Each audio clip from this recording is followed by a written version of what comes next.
with feathers absolutely has to fly.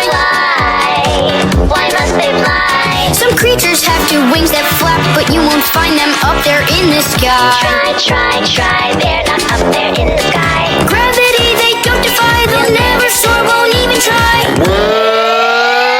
Have you heard about the flightless bird?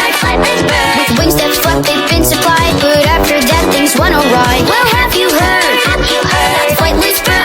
They're quite content, they're on the ground. To see them, don't look up, look down. Ostrich, kiwi, penguin, emu. They all can't fly. Play a little kazoo.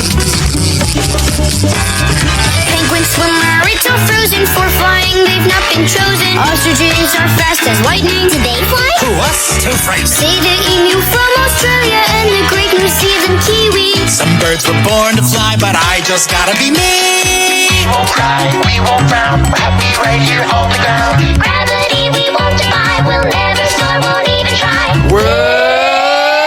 Have you heard about the flightless bird?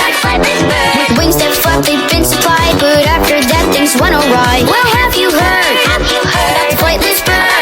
They're quite content, they're on the ground. To see them, don't look up, look down. Ostrich, kiwi, penguin, emu. So what if we can't fly? Neither can you.